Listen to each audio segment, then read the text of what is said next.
உறவுகளுக்கு வணக்கத்தை தெரிவித்துக் கொள்கிறேன். ஒரு வெட்கக்கேடான ஒரு நிகழ்வு. உலக நாடுகள் மத்தியில் இந்திய மக்களே தலைகுனிந்து நிற்கக்கூடிய ஒரு சூழலிற்கு இந்திய பிரதமர் நரேந்திர தாமோதாஸ் மோடி அவர்கள் நம்மை தள்ளி இருக்கிறார் என்பது நாம் அனைவரும் அறிந்த ஒன்றுதான்.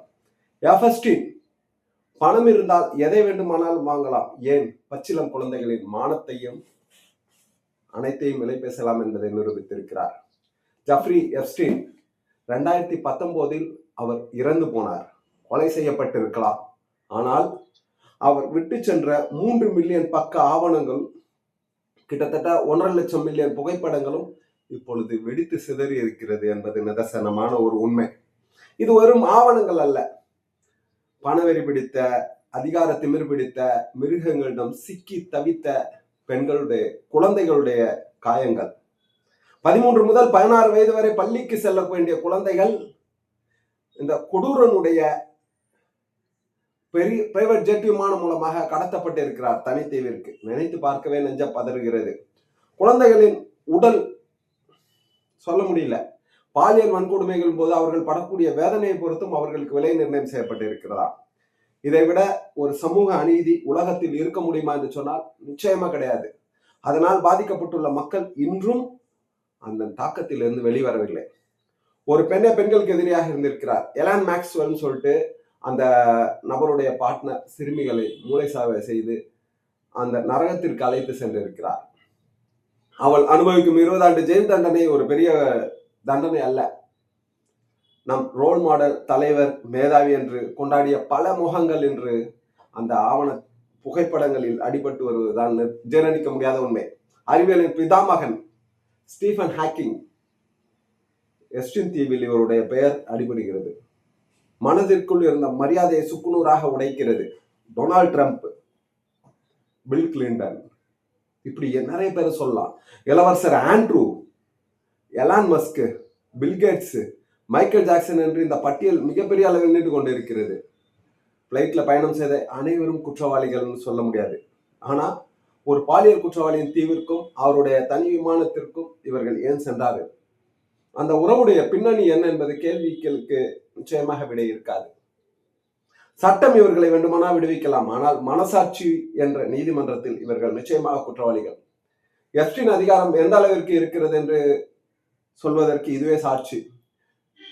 இஸ்லாமியர்களின் உயிரினும் மேலாக மதிக்கக்கூடிய புனித மக்கா காஃபா மீது போர்த்தப்பட்டிருக்கும் துணி, அதன் ஒரு பகுதி கிஸ்வான் சொல்லுவாங்க, அது எப்ஸ்டீனுக்கு பரிசாக அளிக்கப்பட்டிருக்கிறது என்ற தகவல் மென்மேலும் அதிர்ச்சியில் உரைய வைக்கிறது.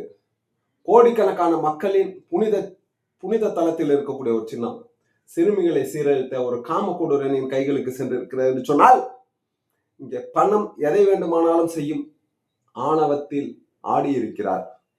புனிதம் கூட கரைபட்டு போகக்கூடிய சூழல் இவனால் நடந்திருக்கிறது. இது அமெரிக்காவில் நடந்த கதை என்று கடந்து செல்ல முடியாது. பணம், புகழ், அதிகாரம் அனைத்தும் சேர்ந்தால் இது எங்கு வேண்டுமானாலும் நடக்கும். அந்த புகைப்படங்கள் பார்த்தீங்க அப்படின்னா, அந்த புகைப்படங்கள்ல சிறுமிகளுடைய முகம் தெரிகிறது. ஆனால் அவர்கள் சிந்திய கண்ணீரும் சித்திரவதையும் இன்னும் தீராது. அந்த அதிர்ச்சியிலிருந்து அந்த குடும்பமே மீண்டு இருக்காது. நம் வீட்டு குழந்தைகளை பாதுகாப்போம். பிரபலம் என்ற மாயையில் மயங்காமல் விழிப்புணர்வோடு இருப்போம். குழந்தைகளுக்கு எதிரான பாலியல் வன்கொடுமைகள் எங்கு நடந்தாலும் தட்டி கேட்போம். அதை பார்த்து கடந்து செல்லக்கூடாது. இந்த உலகம் குழந்தைகளுக்கானது, காம கொடூரர்களுக்கானது அல்ல. ஒன்றை தெளிவாக கூறிக்கொள்கிறோம். குஜராத்தில் பலாயிரக்கணக்கான பெண்களை காணவில்லை என்று ரிப்போர்ட் இருக்கு. அந்த பெண்கள் எங்கு சென்றார்கள் என்பது மர்மமாகவே இருக்கிறது. அந்த மர்மத்திற்கு விடை கிடைக்குமா என்றால் அதற்கான வாய்ப்புகள் சற்றும் இல்லை என்பதுதான் நிதர்சனமான உண்மை. இது வெட்கக்கேடாக இருக்கிறது. எப்ஸ்டீனுடைய அந்த ஃபைல்ல அவர் என்ன குற்றம் செய்திருக்கிறார் பாத்தீங்கன்னா, மனிதர்களை கடத்தி இருக்கிறார். சிறு குழந்தைகளை போக்சோ வழக்கில் கைது செய்யப்பட்டு சிறையில் அடைக்கப்பட வேண்டிய குற்றவாளி. அவரால் உண்மை வெளியே வந்து விடுவோமா என்பதற்காக அவர் சிறையில் வைத்தே கொலை செய்யப்பட்டிருக்கிறார். தற்கொலை என்று கூறுகிறார்கள், தற்கொலை அல்ல அது. கிட்டத்தட்ட ரைட்டா 9/7/2017 ஒரு மெயில் அனுப்புறாரு. இதுதான் நமக்கு சந்தேகத்தை விளைவிக்கிறது.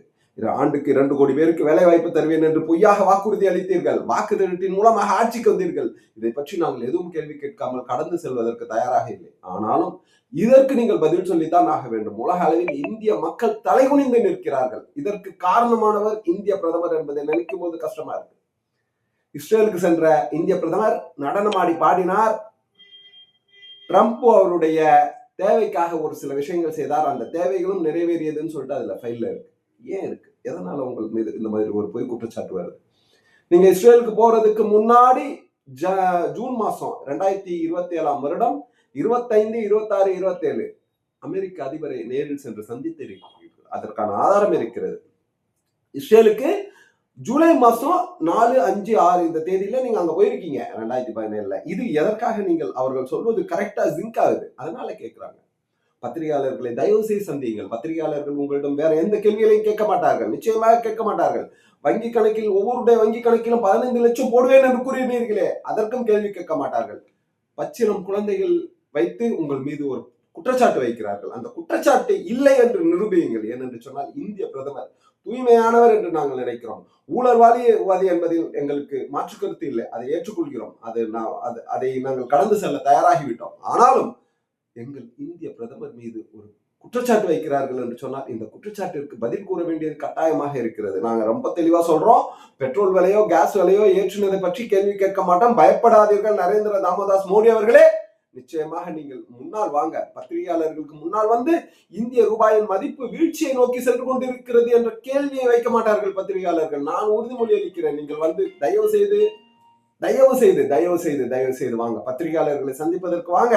மத பிரச்சனைகள் குறித்து மத கலவரங்களையும் இந்தியாவில் உண்டு பண்ணியிருக்கிறீர்களே ஏன் என்ற ஒரு கேள்வியை வைக்க மாட்டார்கள் என்ற உறுதிமொழி அளிக்கிறேன். பத்திரிகையாளர்களை சந்திப்பதற்கு நிச்சயமாக வாங்க.